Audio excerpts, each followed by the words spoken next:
어떤 C라는 여인이 있었습니다. 이 여인은 L이라고 하는 남자와 만나서 결혼을 하게 되었습니다. 그런데 이 L은 완벽주의자로서 모든 면에서 완벽을 추구하는 사람이었습니다. 처음에 이 C 여인은 이런 남편이 존경스러웠지만 차츰 세월이 지나면서 점점 남편이 두려워지기 시작했습니다. 왜냐하면 남편은 가정생활에서도 철저한 규칙을 제정해서 시행을 했기 때문입니다. 만약 규칙을 어긴다면 그 식구에게는 엄중한 벌칙이 적용이 되었습니다. 아내는 잘 하려고 열심히 노력을 했지만 노력하면 할수록 오히려 더 실수하는 자신의 모습을 발견을 하게 되었고 점차 모든 면에서 자신감을 잃어가고 있었습니다. 마침내 삶의 의욕을 모두 상실하게 되었고 깊은 열등감에 사로잡힌 그녀는 한마디로 절망적인 삶을 살고 있었습니다. 그러던 어느 날 이 남편이 갑작스럽게 죽게 되었습니다. 남편이 죽자 처음에는 자신이 홀로 남았다는 사실이 충격으로 다가왔지만 솔직히 마음속 깊은 곳에서는 일종의 해방감이 밀려왔습니다. 그로부터 몇 년 후 직장 친구의 소개로 이 여인은 제이라는 남자를 만나서 재혼을 하게 되었습니다. 그런데 이 제이라는 남자는 한때 사고로 심장이 멈췄다가 다시 살아난 사람이었습니다. 이런 경험이 있었던 덕분이었던지 제이는 매사에 이해심이 많고 또 동정심도 많았습니다. 그래서 아내가 실수를 할 때에도 그럴 수도 있지 않겠느냐고 하면서 따뜻한 위로의 말을 베풀었습니다. 새로운 남편과의 관계 속에서 이 여인은 점차 잃었던 자신감을 되찾기 시작을 했습니다. 그리고 참 신기한 것은 규칙을 정해주지 않았는데도 그 가정에는 따뜻한 질서가 자연스럽게 자리 잡게 되었다는 사실입니다. 그녀에게 있어서 남편은 더 이상 두려운 존재가 아니었고 한없는 애정과 존경과 사랑의 대상이었습니다. 그녀의 삶은 이제 새로운 활력으로 가득 차게 되었고 의욕적으로 자신의 미래를 설계를 하게 되었습니다. 여러분, 제가 지금 무슨 이야기를 하고 있는 것입니까? 바로 오늘 본문의 말씀을 현대적인 관점에서 다시 각색을 해서 말씀을 드린 것입니다. 여기 C라는 여인이 크리스찬을 상징하고 있는 것이고 L은 로우, 즉 율법입니다. 그리고 새롭게 만나서 새 가정을 이루게 된 새 남편 제이는 지저스, 즉 예수님을 상징하고 있는 것입니다. 오늘 사도 바울은 율법과 그리스도의 관계에 대해서 말을 하고 있는데 이것을 한 여인이 어떤 남편에게 매였다가 놓이는 과정을 통해서 설명을 해주고 있습니다. 오늘 1절에 보시면 이렇게 나오고 있죠. 형제들아, 내가 법하는 자들에게 말하노니 너희는 그 법이 사람이 살 동안에만 그를 주관하는 줄을 알지 못하느냐. 여기 나오는 법은 율법을 말하는 것입니다. 그러면서 남편과 아내의 이 관점에서 이루어지는 그 법에 대해서 설명을 해주고 있는데 2절에 보니까 이렇게 되어 있습니다. 남편 있는 여인이 그 남편 생전에는 법으로 그에게 매인바 되나 만일 그 남편이 죽으면 남편의 법에서 벗어나느니라. 이렇게 여인이 남편에게 매이게 되는 것은 그 남편이 살아있는 동안만 그렇게 된다라는 거예요. 남편이 죽으면 남편의 법에서는 벗어나게 되는 것입니다. 마찬가지로 율법도 역시 그렇다라는 거예요. 우리가 그리스도를 만나기 전까지는 율법에 매여서 살게 되지만 그러나 그리스도를 만난 이후로는 율법에 대해서는 죽고 자유를 얻게 된다라는 겁니다. 율법에 대해서 죽는다라는 말이 무슨 뜻입니까? 율법과 전혀 상관없이 산다는 뜻일까요? 그런 뜻이 아니라 율법은 여전히 존재하지만 그 율법의 지배를 받지 않는다, 그런 뜻입니다. 즉 율법은 늘 우리 곁에 있고 기준으로 우리에게 제시되어 있지만 그러나 그 율법에 매여서 더 이상 종노릇을 하지 않게 된다라는 뜻입니다. 그렇다면 여러분 여기서 한 가지 질문이 생기죠. 율법에 대해서 죽었거나 혹은 벗어났다고 말을 하는데 그렇다면 이 율법은 나쁜 것입니까? 여러분 어떻게 생각을 하시나요? 율법은 나쁜 것이 아닙니다. 하나님께서 이스라엘 백성들에게 율법을 주실 때 어떤 나쁜 의도를 가지고 율법을 주신 게 아니란 말이에요. 오히려 선한 의도로 하나님과 이스라엘의 온전한 관계를 이어가기 위해서 하나님의 뜻을 나타내 보여주기 위해서 율법을 주신 겁니다. 그러니까 때문에 율법은 선한 것이고 좋은 것입니다. 문제는 무엇입니까? 문제는 율법이 문제가 아니라 그 율법을 거스르고 율법을 어기고자 하는 우리의 죄된 본성이 문제인 것이죠. 즉 죄가 문제다, 그런 말이에요. 그래서 오늘 본문 11절과 12절에 보시면은 이렇게 말씀해 주는데 11절과 12절을 한번 같이 보겠습니다. 같이 있습니다. 시작. 죄가 기회를 타서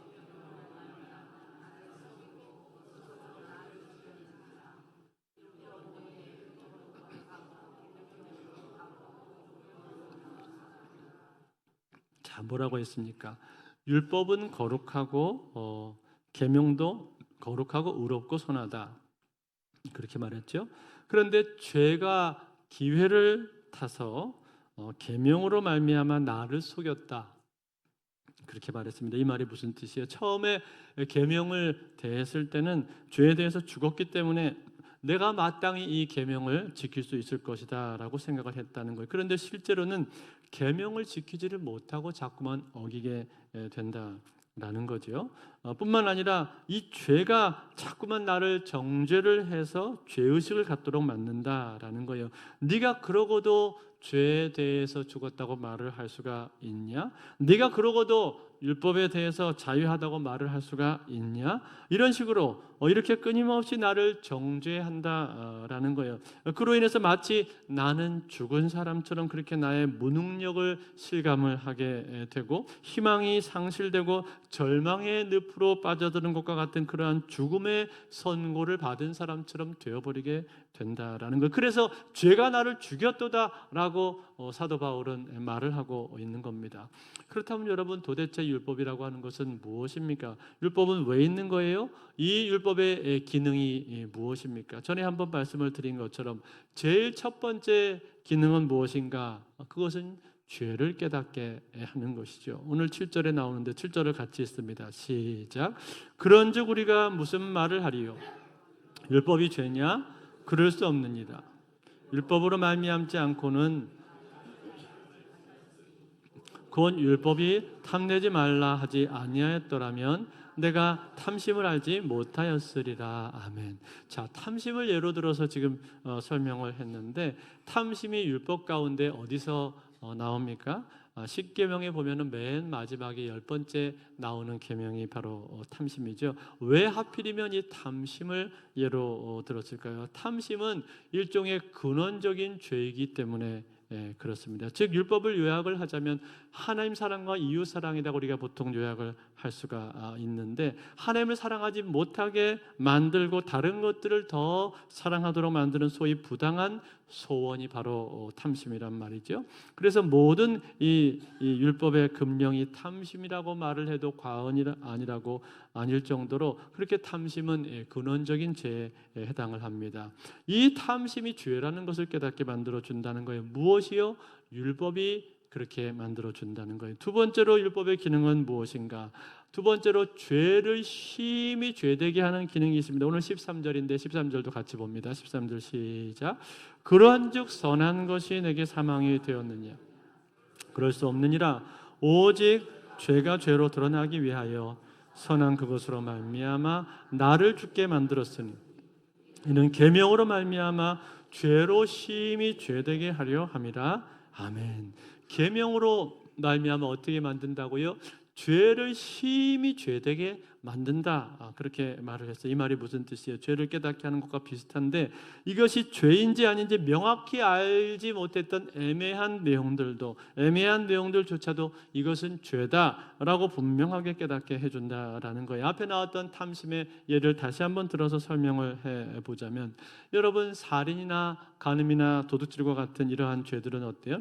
이것은 겉으로 드러나는 외적인 죄 아닙니까? 외적인 범죄이기 때문에 세상에서도 이것에 대해서는 우리가 분명한 처벌을 받게 됩니다. 그러나 탐심은 어때요? 탐심은 겉으로 볼 때는 죄가 아니잖아요. 그것은 마음속에서 이루어지는 일이기 때문에 하나님 앞에서만 죄로 성립이 되는 것입니다. 즉, 인간 세상에서는 탐심을 가졌다고 해서 그것이 범죄가 되거나 처벌의 대상이 되지는 않는다라는 거예요. 그렇지만 여러분, 계명이 있기 때문에 어떻게 되는 것입니까? 그것은 죄가 된다라는 거예요. 즉, 죄를 심히 죄되게 만든다라는 겁니다. 예를 들어서 어떤 남자가 남의 아내를 계속 탐한다면 그것은 죄입니까? 아닙니까? 그것은 죄죠.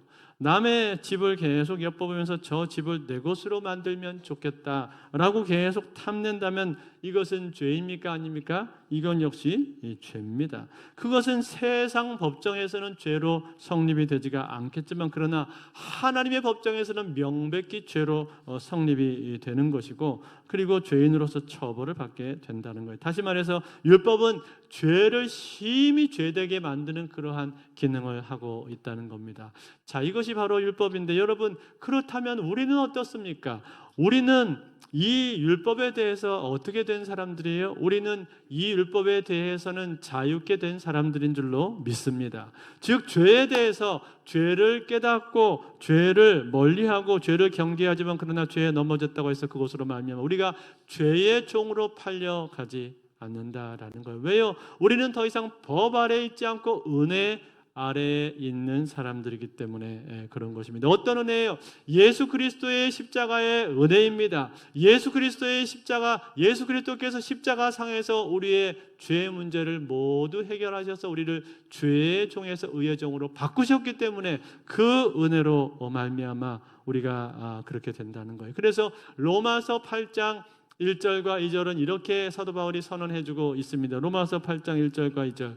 그러므로 이제 그리스도 예수 안에 있는 자에게는 결코 정죄함이 없나니 이는 그리스도 예수 안에 있는 생명의 성령의 법이 죄와 사망의 법에서 너를 해방하였음이라. 아멘. 생명의 성령의 법이 죄와 사망의 법에서 우리를 해방했다고 말했습니다. 때문에 더 이상 이 죄로 인해서 우리는 정죄받지 않는다라는 거예요. 율법이 아무리 우리를 정죄하려고 한다 할지라도 그리스도 예수의 십자가의 능력으로, 십자가의 보혈로 말미암아 우리는 죄 사함과 자유를 얻게 되었기 때문에 더 이상 우리는 정죄받지 않는다라는 거예요. 다시 말해 우리는 이제 예수 그리스도로 말미암아 진정한 자유를 얻게 된 것입니다. 진정한 자유를 얻어서 새로운 삶으로, 새로운 인생으로 변화되게 되었다라는 거예요. 믿으십니까? 여러분, 진정한 새로운 삶을 하나님께서 우리에게 허락해 주신 거예요. 그렇다면 여러분, 우리가 율법에 의해서 산다는 것과 예수 그리스도로 말미암아 산다는 것은 본질적으로 어떤 차이가 있는 것입니까? 여러분, 이 차이를 우리가 이해하는 것은요, 도덕과 신앙은 어떻게 다른가? 혹은 종교와 기독교는 본질적으로 어떤 차이가 있는가라는 이러한 질문에 대답을 하는 것과 비슷한 내용입니다. 즉, 이것은 기독교 신앙의 중요한 명제를 우리에게 알려주고 있는 것입니다. 제일 첫 번째로 거듭난 사람은 무엇으로 사는가? 거듭난 사람은 성령으로 살아갑니다. 오늘 6절 말씀에 나오는데 같이 읽겠습니다. 6절 시작. 이제는 우리가 얽매였던 것에 대하여 죽었으므로 율법에서 벗어났으니 이러므로 우리가 영의 새로운 것으로 섬길 것이요 율법 조문에 묵은 것으로 아니할지니라. 아멘. 자, 여기 나오는 것처럼 영의 새로운 것으로 섬긴다라는 이 말이 바로 성령으로 살아간다라는 뜻입니다. 여러분, 거듭난 사람은요, 우리가 거듭나게 되면은 삶의 동기가 달라지게 되어 있습니다. 어떻게 달라질까요? 율법이나 도덕이나 혹은 양심을 기준으로 삶을 살아가는 사람들이 있는데 그 사람들은요, 그 사람들의 삶의 동기는 오늘 성경에 나와 있는 표현을 빌어서 우리가 말을 하자면 육신의 동기라고 그렇게 말할 수가 있습니다. 5절에 보시면 나오는데 이렇게 되어 있어요. 우리가 육신에 있을 때에는 율법으로 말미암은 죄의 정욕이 우리 지체 중에 역사하여 우리로 사망을 위하여 열매를 맺게 하였더니, 여기 나오는 이 육신에 있게 있을 때라는 말을 여러분 주의해서 보십시오. 여기뿐만 아니라 8장에서도 육신이라는 말이 계속해서 자주 나오고 있는데, 이 육신이라는 말은요, 육체를 뜻하는 말이 아닙니다. 이 육신이라는 말을 이해하지 못하면 로마서의 메시지를 우리가 이해하기가 어려운데, 그 정도로 이 육신이라는 단어가 중요한 단어다라는 거예요. 그렇다면 이 육신이라는 단어의 뜻이 무엇입니까? 한마디로 말하자면 우리가 크리스찬이 되기 전, 즉 거듭나기 전에 우리 속에 있는 부패한 본성을 말해주고 있는 겁니다. 즉 이기심에 의해서 지배를 받고 또 변화되지 않는 그 타락한 본성, 그 본성을 가리켜서 우리가 육신이라고 성경에서 말하고 있단 말이에요. 이 육신의 특징은 뭡니까? 한마디로 말하자면 육신의 특징은 자기를 높이는 것입니다. 자기를 높이고 자기 자신을 드러내고 자기를 나타내는 것, 이것이 바로 육신의 특징이란 말이에요.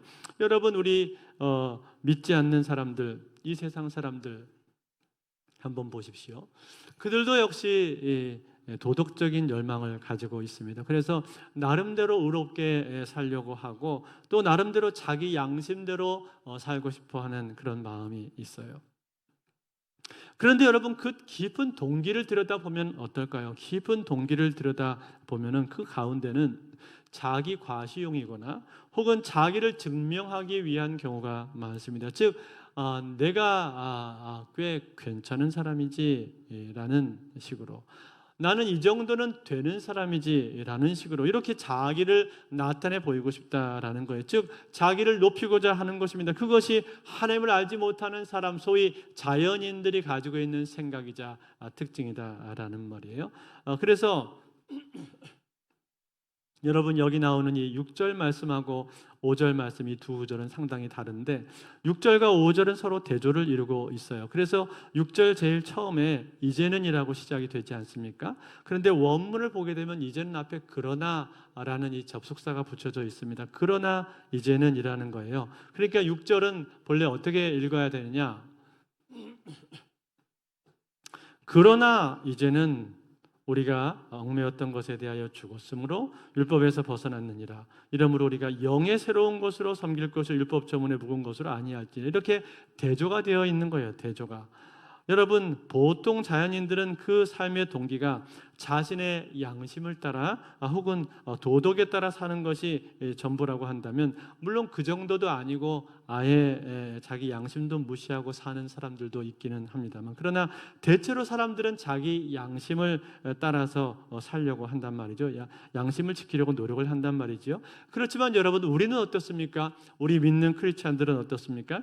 우리들이 이 땅을 살아가는 동기는 그 정도가 아니라 이 말이에요. 우리는 그런 것을 위해서 사는 것이 아니라 우리는 어떤 동기를 가지고 살아요? 무엇에 의해서 살아간다는 거예요? 우리는 성령에 의해서 살아간다라는 겁니다. 즉 우리가 예수 그리스도를 구주와 주님으로 영접을 했을 때 우리 안에는 성령이 오시게 되는데, 그 성령께서 내 안에 내주하시고 함께 하심으로 말미암아 나를 다스리고 나를 지배하시고 나를 변화시켜 나가십니다. 그리고 내 삶을 이끌어 가신다는 거예요. 그렇다면 여러분, 성령께서 오셔서 역사하시는 이 사역을 우리가 한마디로 말한다면 뭐라고 말할 수 있을까요? 그것은 바로 예수 그리스도를 증거하는 것입니다. 예수 그리스도를 증거하는 것. 즉 성령님은 예수님을 높이기를 원하시고 예수님을 드러내시고 또 예수님의 영광을 나타내기 위해서 오셨다라는 거예요.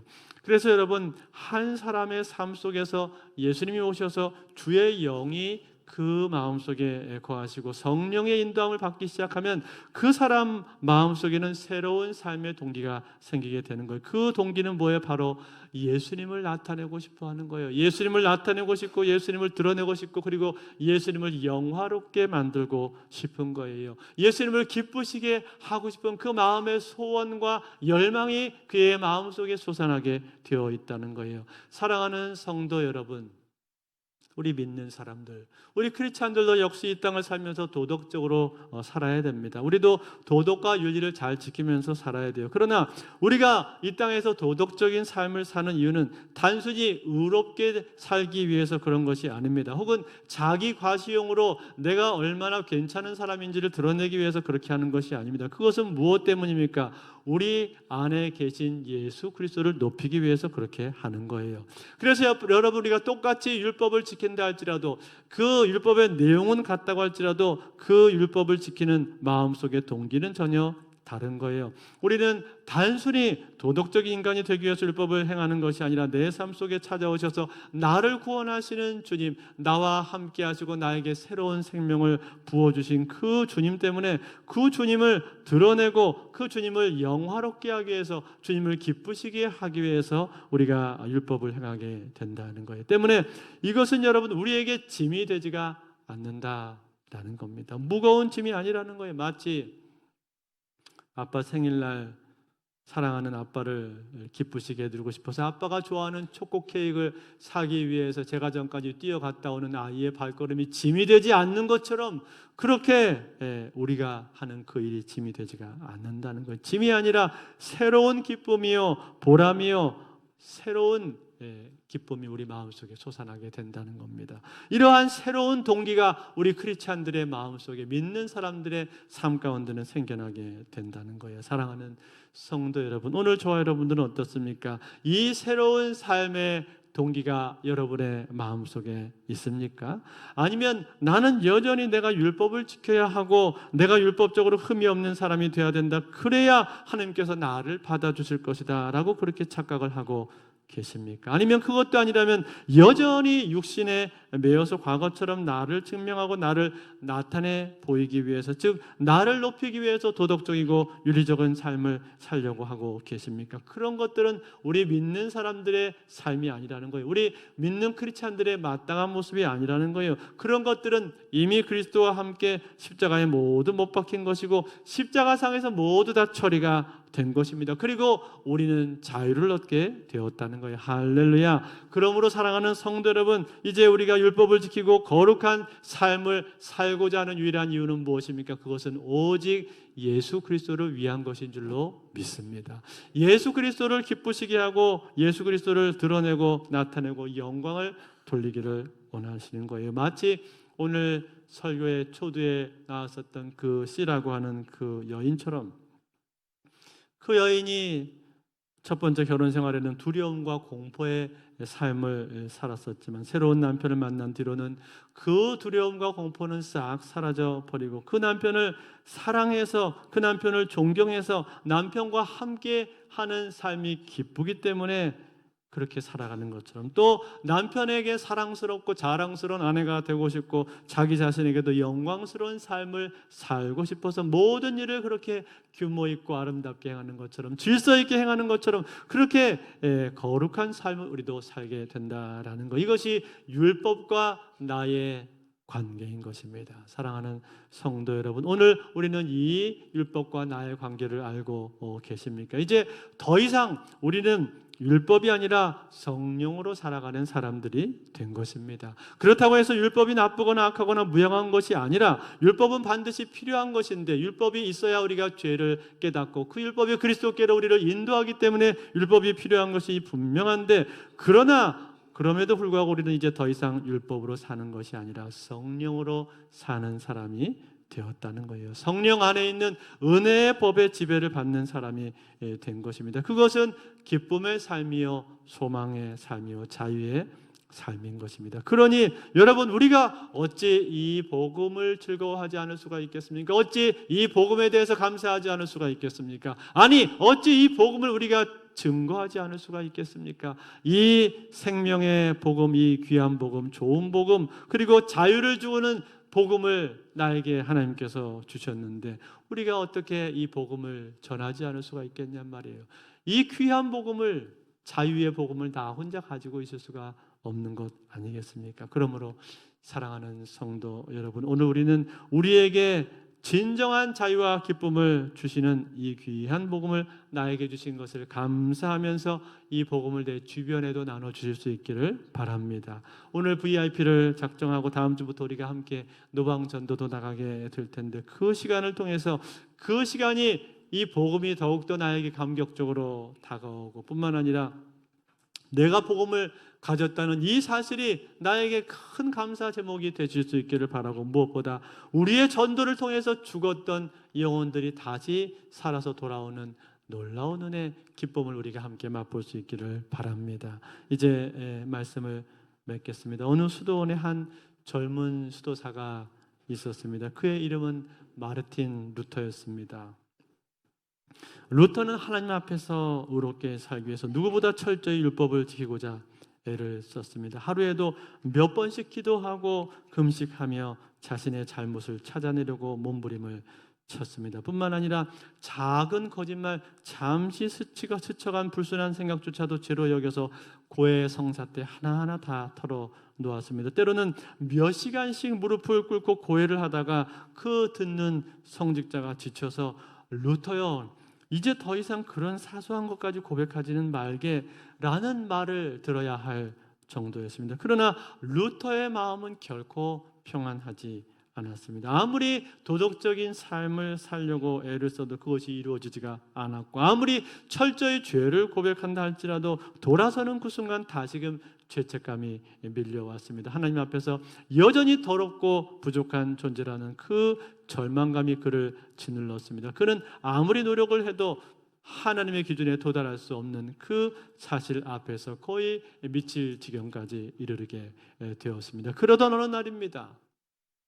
수도원의 맨 꼭대기 탑방에서 성경을 읽다가 로마서 1장 17절의 말씀을 그가 읽게 되었습니다. 의인은 오직 믿음으로 말미암아 살리라. 이 말씀을 읽는데 이 말씀이 정광석화처럼 그의 마음속에 박히게 되었고, 그 순간에 그는 깊은 깨달음을 얻게 되었습니다. 아하, 내가 하나님 앞에서 의롭게 되는 것은 그것은 나의 행위나 노력에 있는 것이 아니고 오직 예수 그리스도의 십자가를 믿는 그 믿음으로 의롭게 되는 것이구나.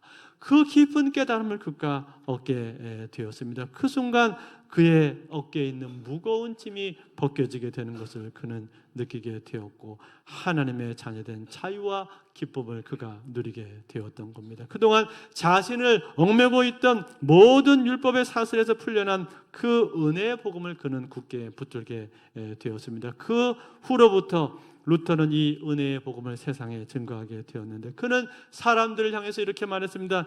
여러분, 사람이 의롭게 되는 것은 율법의 행위로 말미암는 것이 아닙니다. 오직 믿음으로 말미암는 것입니다. 우리는 죄와 사망의 법이 아니라 생명의 성령의 법 아래서 자유를 얻게 된 사람들입니다. 이 진리를 사람들에게 선포하기 시작했습니다. 그리고 이 진리는 종교 개혁의 불길이 되어서 유럽 전역을 뒤흔들게 되었던 것입니다. 사랑하는 성도 여러분, 그렇습니다. 루터가 고백을 했던 것처럼 우리는 율법에 매여 있는 사람이 아니라 성령 안에서 이미 자유를 얻게 된 사람인 줄로 믿습니다. 더 이상 죄와 사망의 법이 아니라 생명의 성령의 법에 지배를 받고 은혜 아래 있는 사람이라는 겁니다. 그러므로 사랑하는 성도 여러분, 오늘 우리는 율법의 법에서 벗어나서 생명의 성령의 법 아래 있는 것을 감사하며 그 은혜의 복음을 붙들고 은혜의 복음을 주변에 증거할 수 있는